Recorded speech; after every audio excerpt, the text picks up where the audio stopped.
Fala galera, tudo bem com vocês? Na aula de hoje vamos tratar sobre a formação e sociedade da Grécia Antiga. Esse tema de Grécia Antiga eu vou separar em duas aulas. A aula sobre formação e sociedade deste povo, na outra aula sobre a cultura grega, tudo bem? Então vamos começar a nossa aula. Separei aqui, nessa imagem, os períodos da Grécia Antiga. Então primeiro o pré-homérico, o segundo período ali o homérico, depois o arcaico, depois o clássico e depois o helenístico. Cada período tem as suas particularidades, tudo bem? Vamos começar a nossa aula. A Grécia Antiga, ela não era considerada um país para os gregos.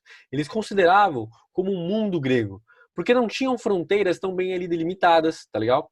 Tudo não era tão bem definido. Eles acreditavam ali, né, eles consideravam como mundo grego o território que tinha a mesma cultura, idioma, costumes que eram muito parecidos. Para eles, né, para esse povo, para os gregos, eles não eram gregos, eles eram helenos, eles se chamavam de helenos, tá legal? Os primeiros povos a chegar na Grécia, né, nesse primeiro período ali do pré-homérico, que tem essa formação da Grécia Antiga, os primeiros povos a chegar na Grécia foram os aqueus, depois chegaram os eólios e depois os jônios. Não precisa decorar esses nomes, tudo bem, gente? Os aqueus, eólios, jônios. É importante saber que a formação da Grécia ela não dependeu de um único povo. Esses três primeiros povos, eles viveram de uma forma até que tranquila, conseguindo administrar bem toda essa questão da terra, as principais partes, onde era interessante plantar, onde não era. Então eles conseguiam viver em comunhão de uma forma melhor. Só que quando chegou esse quarto povo, qual que era esse quarto povo? Eram os dórios, os dórios, né, eles deram origem aos espartanos, e eles viviam de saqueamento, de guerras, e isso gerou um conflito imenso entre esses povos.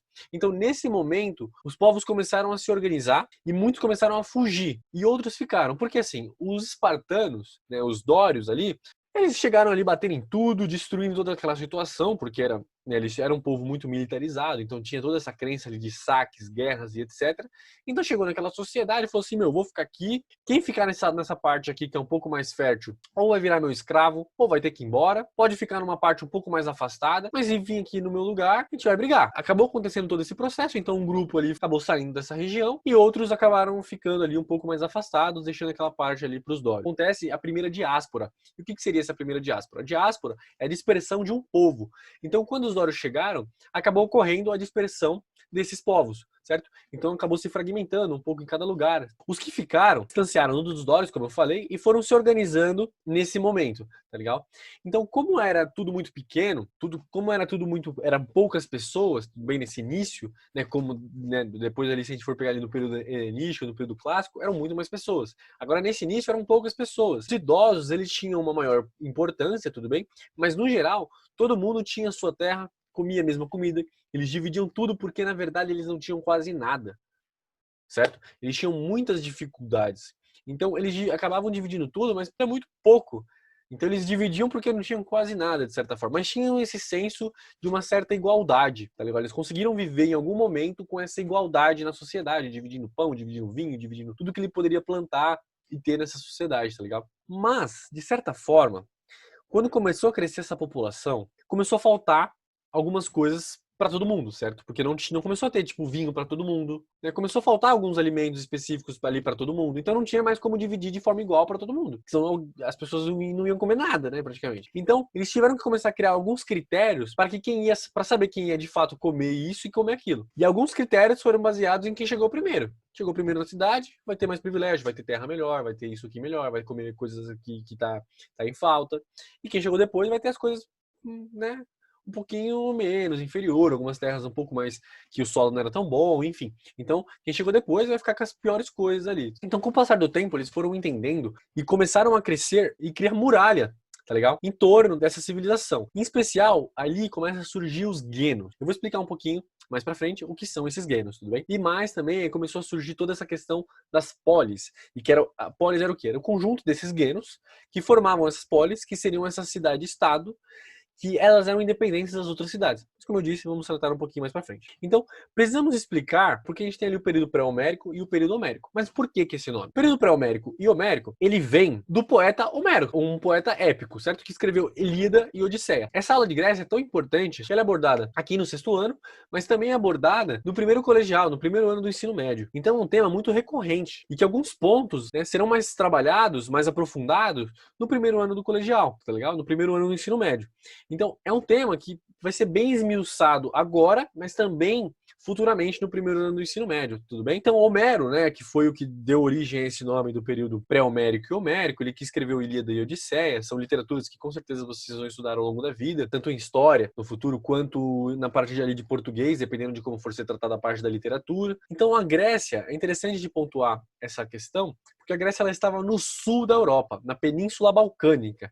E o mar que circunda a Grécia é o Mar Egeu. Podemos chamar esse mar, né, o Mar Egeu, mas também podemos chamar de Mar Mediterrâneo. O relevo da Grécia é um relevo montanhoso. É interessante lembrar, fazer essas associações. Por exemplo, tivemos uma aula, né, de geografia sobre formações vegetais, na qual o relevo era muito importante para definir algumas formações vegetais, algum tipo de vegetação específica. Então, o relevo montanhoso da Grécia proporcionava algum tipo de alimento que num relevo um pouco diferente não proporcionava, entende? É interessante essas associações entre as aulas, tudo bem? Economicamente, a Grécia Antiga ela tinha um grande comércio marítimo, também tinha plantação, também tinha a questão da pesca, era muito importante ali para esse comércio, mas uma economia que é baseada no comércio marítimo, eu já comentei com vocês em aulas passadas de história, que é uma economia talassocrática.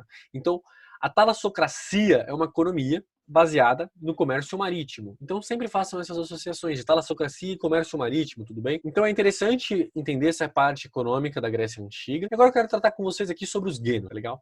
Os guenos, com o passar do tempo, ali, essa civilização grega, eles começaram a criar pequenas comunidades, normalmente comunidades agrícolas, que eram chamadas de guenos. E, normalmente, os habitantes desses guenos, eles tinham laços sanguíneos. E eles eram parentes, né, então? E esses guenos, eles eram governados por um patriarca, o chefe ali da família, certo?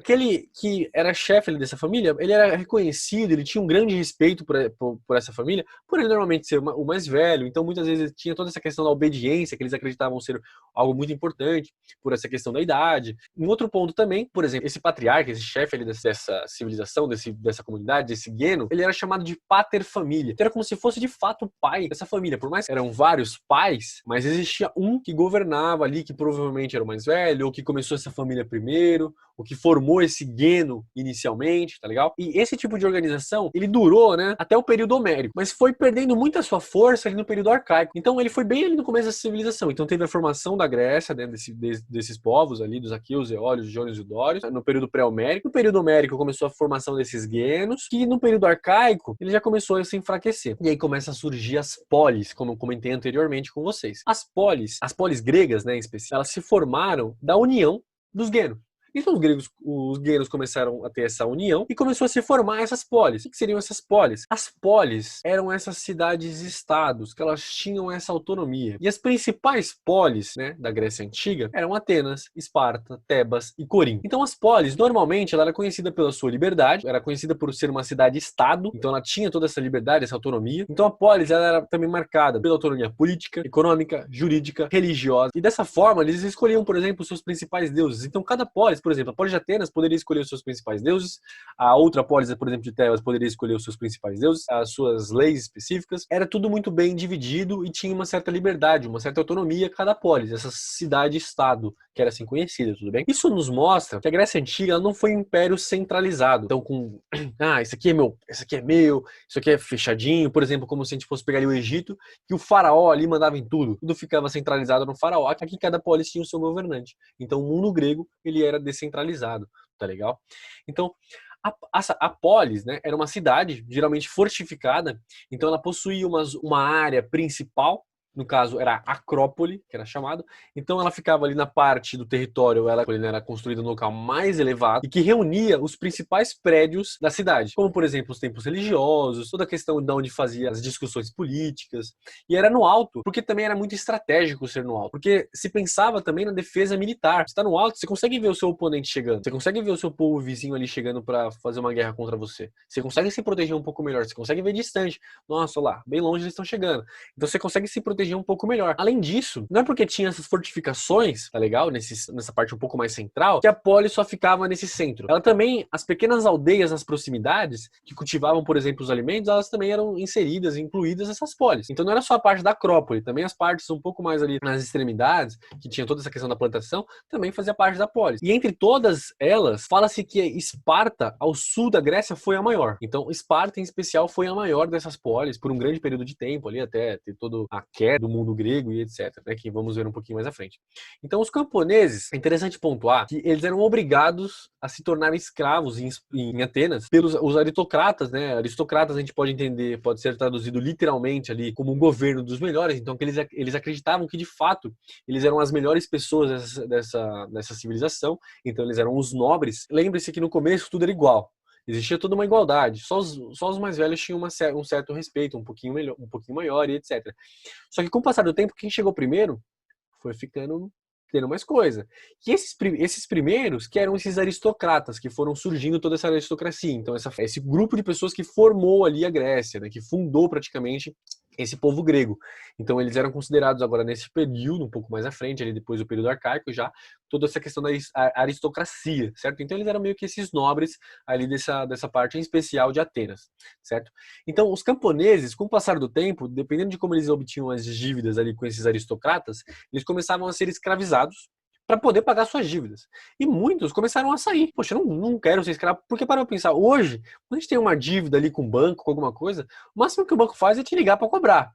Pensa que na época, ele ia te buscar na sua casa para você se tornar escravo dele. Muito pior do que é hoje, certo? Então, muitos ali começaram a fugir. Assim, muitos optaram, né, como eu falei, por abandonar suas terras natais ali pela sua origem e partiram em busca de se estabelecer em novos locais. O que prevaleceu, o que favoreceu o comércio grego, porque o povo grego ficou mais dispersado. Então, conhecendo outros povos, o que facilitava o comércio, porque conhecia um povo ali, um povo aqui, conseguia fazer um comércio um pouco mais fácil, né, conhecendo esses outros povos. E entre todas as polis gregas, Esparta e Atenas foram as maiores e são as mais conhecidas, né? Até hoje em dia. Porque elas acumularam um poder econômico muito maior, um poder militar muito grande, em especial Esparta, e um poder político também. No período clássico, é interessante de pontuar, em Atenas, o governante Clístenes, que foi considerado o pai da democracia, né, o governo que a gente tem hoje, o tipo de governo, né, o tipo de política que a gente tem. Então, por exemplo, democracia é o poder na mão do povo. Certo? Então a gente vai lá, escolhe um político, a gente faz a votação, tem como ter toda uma discussão em todas essas questões das leis. Então é um poder que está na mão do povo, certo? Até certo ponto, né? Então ele é considerado o pai desse tipo de política. Então a democracia surgiu na Grécia. Então é interessante isso da antiguidade e ver que coisas que a gente tem hoje, como a forma de governo, né, a democracia, veio daí, certo? Veio da Grécia, de Clístenes, o pai da democracia. E ele excluiu os critérios econômicos da organização, certo? Que não é só quem tem muita condição ali financeira, quem é aristocrata que vai poder ali participar da política. Na prática, todo homem ateniense maior de 18 anos, né, nesse período do Clístenes, tinha o direito de participar das assembleias. Com isso, começou a surgir a democracia ateniense, mas note bem, lembra que eu falei, homem maior de 18 anos, ou seja, as mulheres não podiam votar.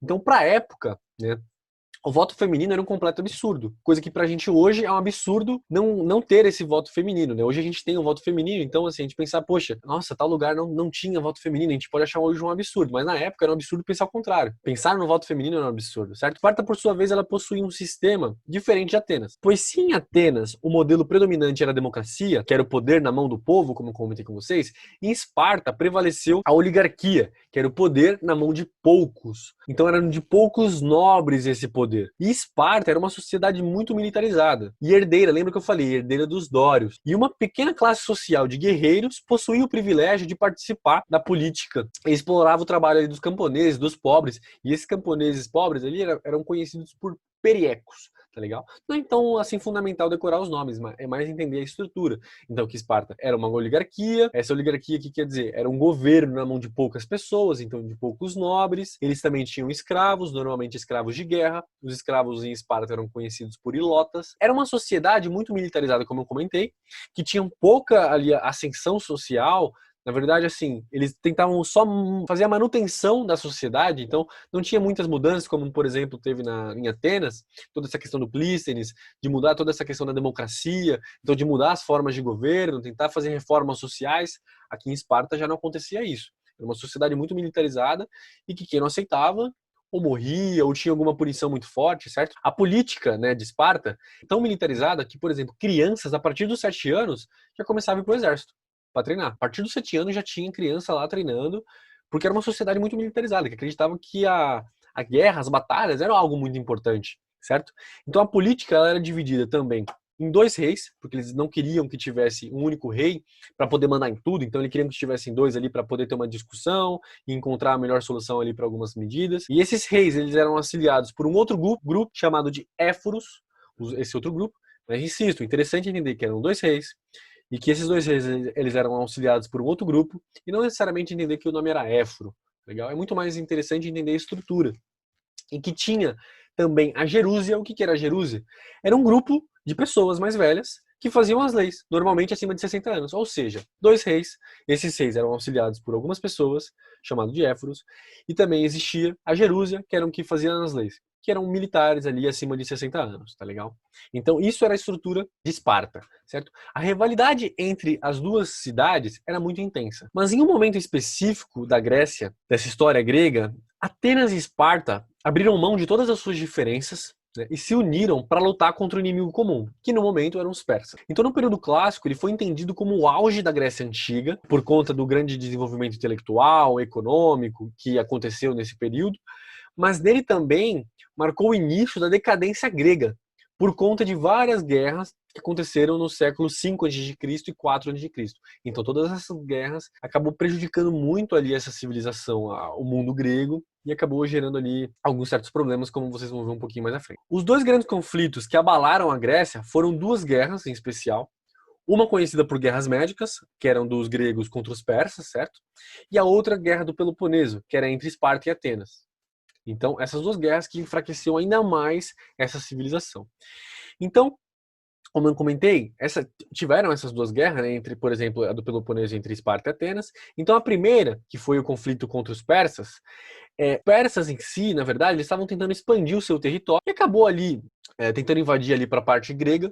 E aí Esparta e Atenas se juntou para brigar contra os persas em si, e eles acabaram ganhando, né? Esparta e Atenas conseguiu vencer essa batalha, as guerras médicas, os persas saíram derrotados. Só que assim, lembra que eu comentei que foram 2 guerras, certo? Depois teve várias guerras, na verdade, eu tô comentando aqui com vocês essas principais. Legal, teve essa primeira guerra, os persas perderam contra os gregos, só que lembra que teve outra guerra, a Guerra do Peloponeso? Nessa guerra entre os espartanos e os atenienses, Atenas saiu derrotada desse conflito, e Esparta saiu como uma cidade dominante da Grécia. Porém, um século de guerras provocou uma decadência grega, e uma vez trouxe uma destruição e morte de todo, assim, muitos problemas econômicos para toda essa civilização, certo? Em especial para Atenas e Esparta. Por mais que Esparta saiu vitoriosa, ela também teve muitos prejuízos ali. E a partir de 371 antes de Cristo, Esparta foi substituída por Tebas como a maior potência grega, e o enfraquecimento dos gregos permitiu que os macedônios, eu vou comentar com vocês sobre os macedônios em aulas futuras, que foi um povo muito influenciado pela cultura grega, mas não eram conhecidos como os gregos, né? Eles acabaram ganhando força e conquistaram toda a Grécia em 338 a.C. Os macedônios, é interessante da gente pontuar que eles, assim, como eu comentei, eles foram muito influenciados ali pelos gregos, e os macedônios nesse momento, né, que conseguiram vencer os gregos, eles eram liderados por Felipe II, certo? Mas 2 anos depois, Felipe II morreu, tá legal? E ele foi sucedido pelo seu filho. E adivinha quem é o filho dele? Alexandre o Grande, tão conhecido, certo? Só que é interessante de pontuar que Alexandre o Grande, ele tinha 1,52 m. Ou seja, ele era grande pelos feitos de batalha, porque de tamanho não tinha nada de grande. Né? Tinha assim, 1,52 m. Em 13 anos, né, do reinado de Alexandre o Grande, ele expandiu o seu império por várias e várias regiões, alcançando e conquistando locais como, por exemplo, Egito, a Pérsia. E após a sua morte, né, o Império Macedônio ele foi dividido em várias partes, e tempos depois, em 136, né, antes de Cristo, a região da Grécia ela foi assimilada pelos romanos. Mas eu acho que é interessante, principalmente, pontuar aqui com vocês.